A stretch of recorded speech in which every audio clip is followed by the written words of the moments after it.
Chapter 12. Finance, Manpower, and Resources. Section 12A. Individual Finances and Allowances. 12.1. Individual Financial Responsibilities. According to AFI 1-1 Air Force Standards, just like physical fitness is important for health, physical fitness is equally important to overall well-being of Air Force members. Two key aspects of individual financial responsibility are the establishment of a personal budget and effective management of one's debt.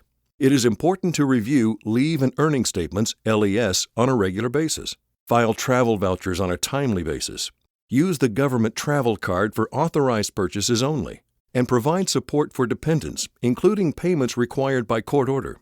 Additional information on financial responsibilities, pay and allowances, and related entitlements can be found in the Joint Travel Regulations, DoD Regulation 7000.14-R, Volume 7A, Military Pay Policy, Active Duty and Reserve Pay, and AFMAN 65-116, Volume 1, Defense Joint Military Pay System Active Component FSO Procedures. 12.2. Military Basic Pay. Basic pay is the fundamental component of military pay and typically the largest component of a member's pay. Annual military pay raises are set by Congress and the U.S. President in the National Defense Authorization Act. In accordance with federal law, the 1 January annual pay raise will automatically match the private sector wage increases as measured by the Employment Cost Index for the previous year.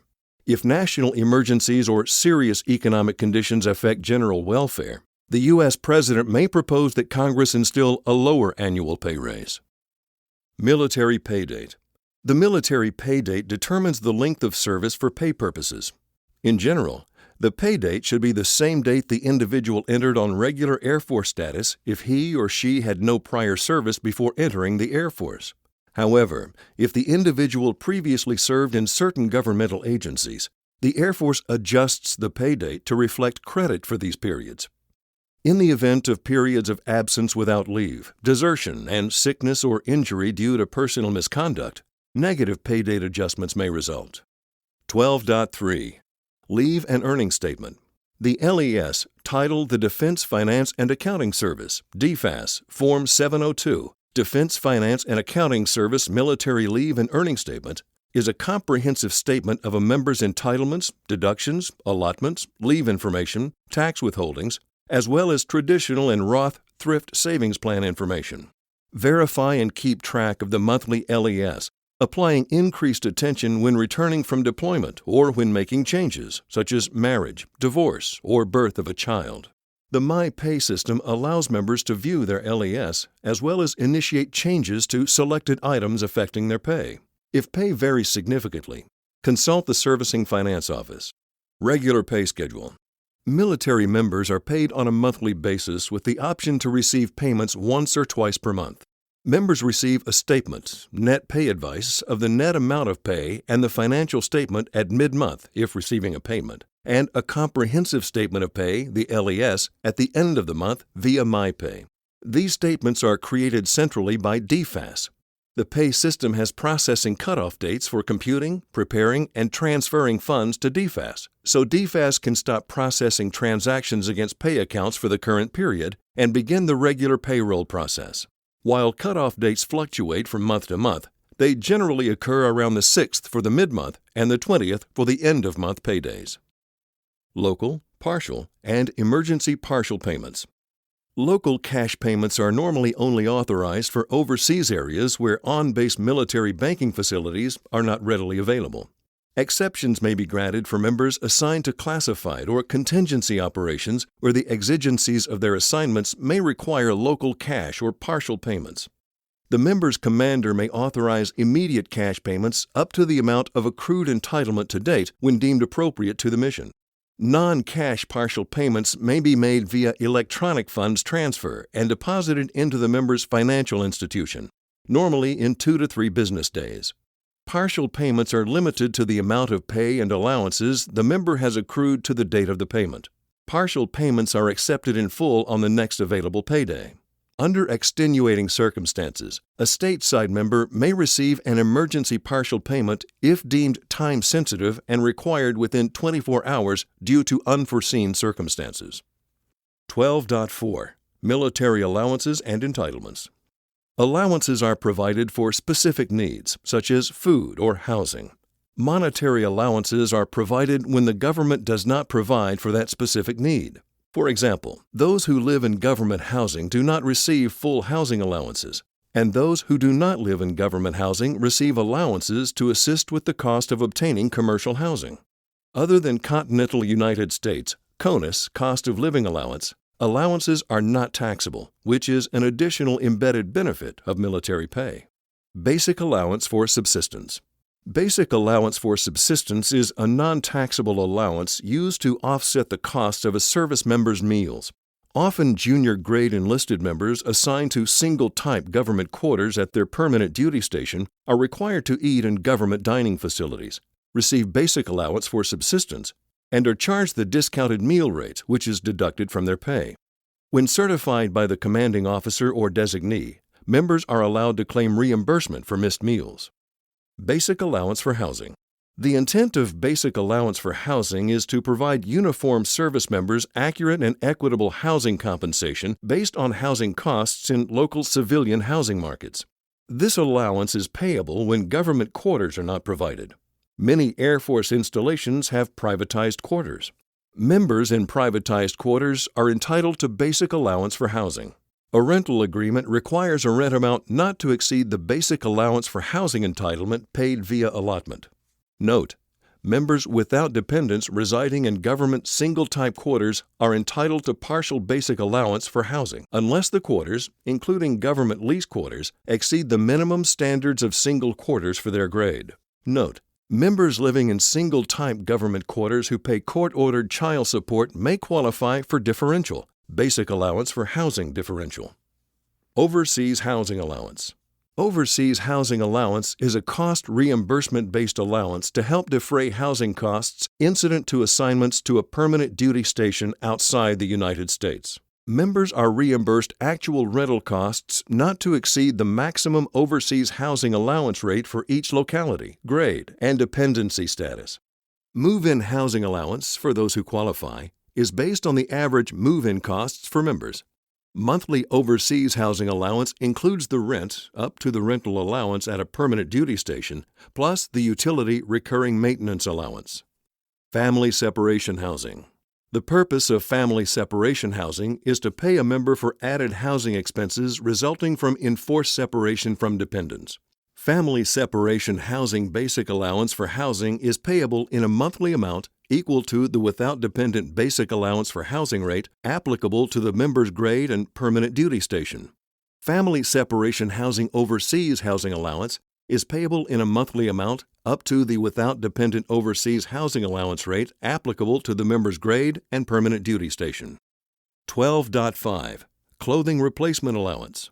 Enlisted military members receive an annual allowance to help maintain, repair, and replace initial issue uniform items as necessary.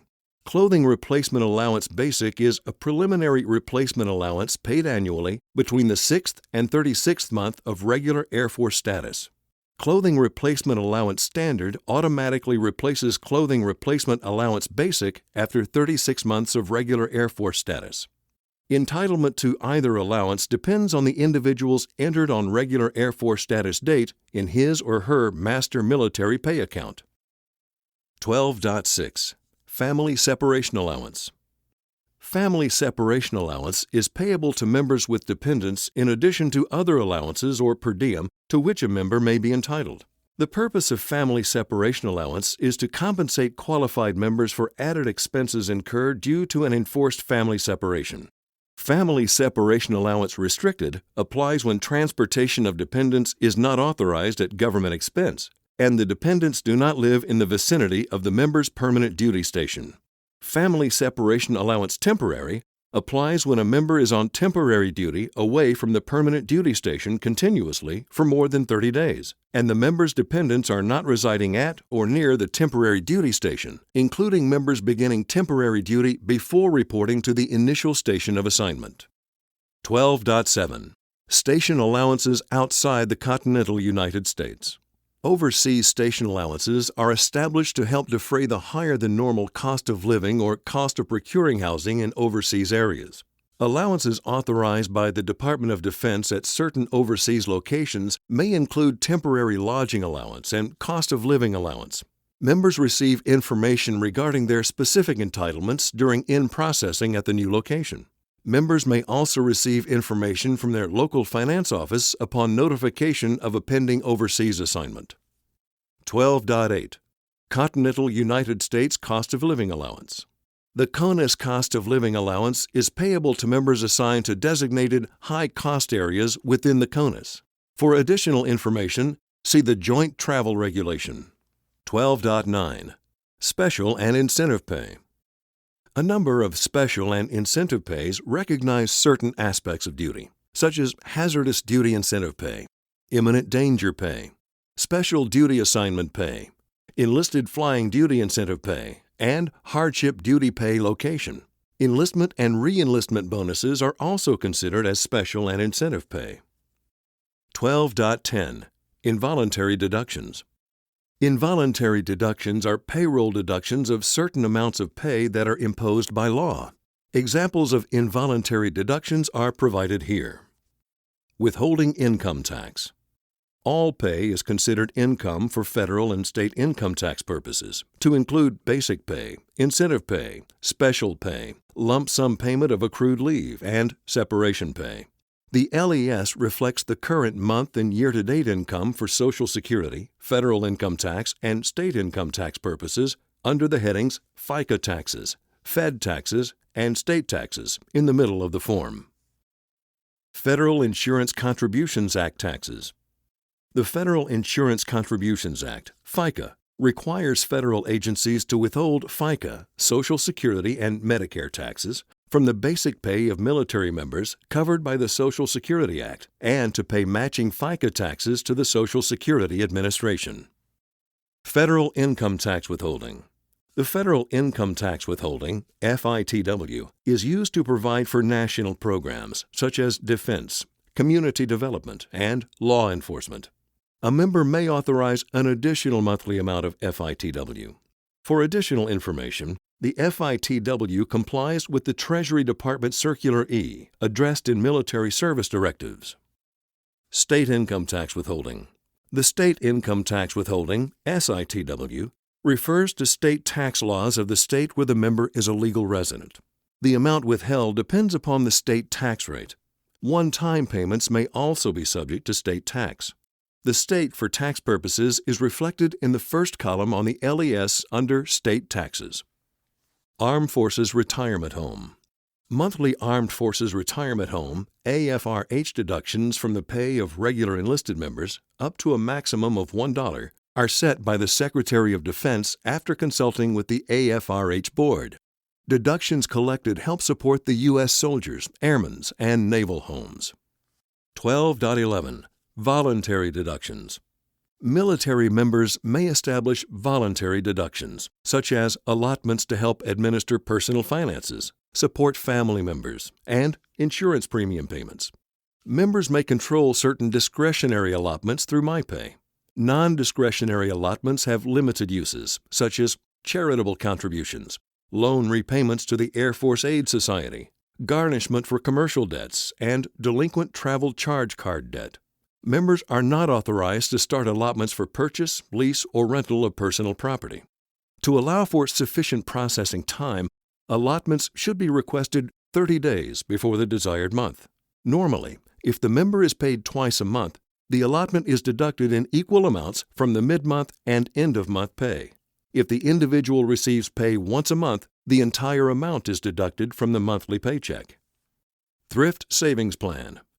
The Thrift Savings Plan, TSP, is a voluntary deduction. It is a retirement savings and investment plan established for federal employees as part of the Federal Employees Retirement Act of 1986. The plan offers tax-deferred advantages similar to those in an individual retirement account or 401k plan. Traditional TSP contributions can be taken out of pay before taxes are computed, resulting in reduced individual tax obligations. Roth TSP contributions are taken out of pay after income is taxed. When funds are withdrawn at a future date, contributions will be tax-free, since taxes were already paid on the contributions. If a member is contributing to the TSP from basic pay, the member is authorized to contribute bonuses, incentive, or special pay. As of January 2019, the maximum TSP contribution amount is $19,000 for deferred and Roth contributions, and up to $56,000 total combined deferred, exempt, traditional, and Roth contributions. Members are not permitted to contribute more than 92% of their basic pay, so that required deductions of Social Security and Medicare can be made. Service Members Group Life Insurance. The Service Members Group Life Insurance, SGLI, is a voluntary deduction. The maximum amount of SGLI coverage is $400,000, and members are covered by law at the maximum rate unless they decline or reduce coverage. SGLI automatically insures an eligible member against death when the member is on regular Air Force status and/or training for an ordered period of more than 30 days. However, an individual may choose less coverage in amounts divisible by $50,000 or elect no coverage, but he or she must do so in writing. Additionally, Family SGLI covers spouses and dependent children when the eligible member also participates in SGLI coverage, including military spouses. There is a monthly deduction for spousal coverage based on the amount of coverage. Each child is covered in the amount of $10,000 at no cost to the member. The member may not elect to insure any child for less than $10,000. SGLI and Family SGLI premiums are deducted from members' military pay each month. The Military Personnel section is the Office of Primary Responsibility for administering the program. 12.12 Financial Obligations. Military members will pay their financial obligations in a proper and timely manner. Provide adequate financial support of a spouse, child, or any other relative for which the member receives additional support allowances. Comply with the financial support provisions of a court order or written support agreement, and respond to applications for involuntary allotments of pay within the established suspense dates. AFI 36-2906, Personal Financial Responsibility, provides administrative and management guidelines and rules. Handling complaints. Complainants are often unfamiliar with the Air Force organizational addresses or do not know the member's actual unit of assignment, and so frequently address correspondence to the installation commander, staff judge advocate, or Force Support Squadron. Complaints are forwarded for action to the individual's immediate commander, and the complainant is notified of the referral. Commanders will attempt to respond within 15 days. Failure to pay debts or support dependents can lead to administrative or disciplinary action. Commanders must actively monitor complaints until they are resolved. If the commander decides the complaint reflects adversely on the member, this action should be included in the unfavorable information file. If the member has separated with no further military service or has retired, the complainant is notified and informed that the member is no longer under Air Force jurisdiction and the Air Force is unable to assist. Note: retired members' retirement pay can be garnished for child support or alimony obligations. Federal Government Collection of Debts. An Air Force member who owes debts to the government does not have to give his or her consent for the Air Force to collect. Generally, for debts exceeding $100, the individual must receive notification of the pending collection of a debt and be given a chance to repay the debt before any withholding action occurs. However, due process need not be completed before the start of a collection action if an individual's estimated date of separation is not sufficient to complete collection, and the Air Force would be unlikely to collect the debt, or when the collection action can be completed within 2 monthly pay periods.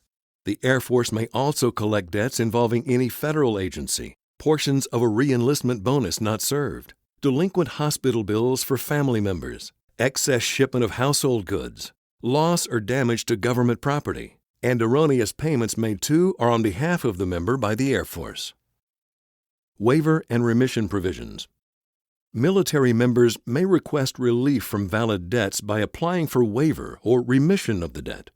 The local financial services office has specific guidance and can provide assistance regarding these programs. Waiver of claims for erroneous payments of pay and allowances.